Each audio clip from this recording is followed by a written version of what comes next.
bed koda nyaka giko. Wadhi kaunti ma Kericho. Jalub jatend piny Kenya Rigathi Gachagua koro otelo ne jotelo mamoko e alam mag ji 52 mane owito ngimagi e masich apaya e gwenge ma Londiani manotok trailer lwar kuomgi. Jotend din oriwore kanyo koda wede kod osiepe e alamno mitimo kanyo alap ma Londiani odiochieng' ma kawuono ka wadhi kanyo achiel kachiel mar nyaka kaunti no ma Kericho mondo ayud ne mathoth kadhi nyime ka nyaka sani nitiere jotelo makoro bende oseyuro kar kanyo ma ling'ling' ni kanyo Aaron Cheruyot senator mano e kaunti ma Kericho koro loso sani wawinjane kaka chenro dhi nyime Londiani. Wananchi watakuwa wamewasaidia mzigo kidogo. As my humble request to you, Your Excellency, na mimi najua serikali yetu inawasikiza. Ya pili, Your Excellency, ukisikia hili jambo ambalo pengine tunazungumzia sana kuhusu hiyo hospitali ambayo tunataka hapa, sio kwa sababu tu ati imezungumziwa kwa muda, but the truth of the matter, Your Excellency, kama vile nafikiri Mheshimiwa Hilary alikueleza, this highway, barabara hii ambayo inatokea hapa Londiani na teremka mpaka Moroni, pamoja na hii kuanzia Mausami tama pale total kuelekea Kericho town, ni barabara ambaye mara nyingi huwa kunapatikana ajali. The road is well built, na kwa hivyo mara mingi madereva wanafanya makosa, they overspeed. Like the time Hilary was speaking about 2019, we lost over 40 people.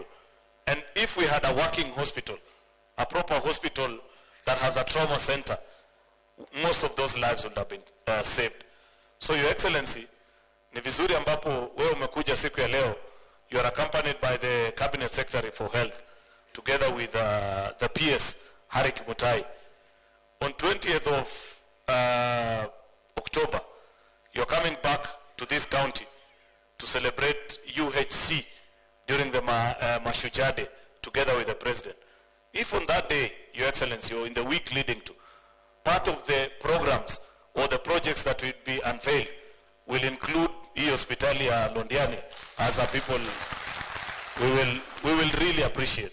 You have seen the difference between good countries and countries that are not properly run, Your Excellency, is that they learn from tragedies.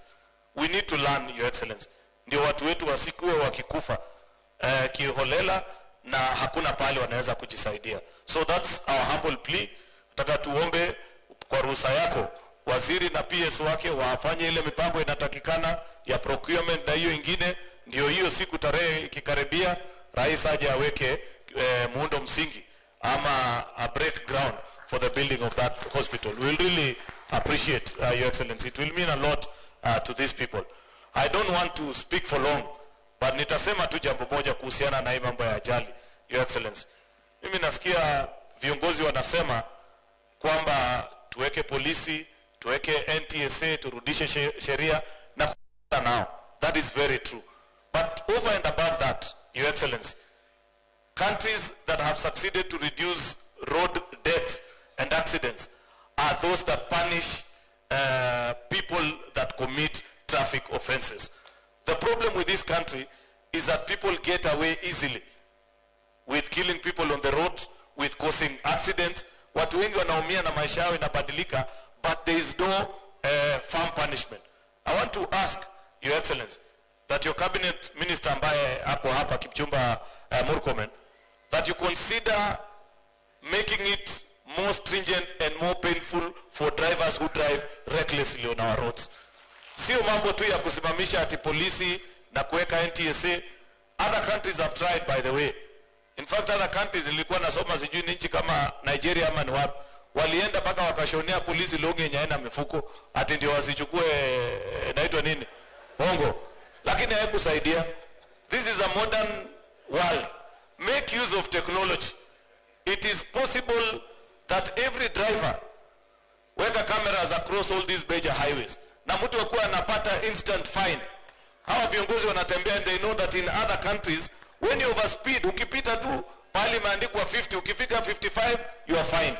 Mtu ambaye anakuwa reckless kama hii malori, wengi wao wanaweka free sababu drivers wanauza mafuta, alafu wakifika Mausami tu wanawekelea free, ndio wanakuja kubonda watu hapa. Such people should be punished. If we begin to punish and make it difficult for people to lose lives, for you to hit a boda, for people to have their lives changed because of ile makosa ambaye watu wanaendesha vibaya. So maybe Cabinet Minister Murkomen, consider whatever traffic fines we need to upgrade as parliament. Sisi viongozi hao wako hapo wamesema wako tayari. Nakoro magajwang mano Senator Makericho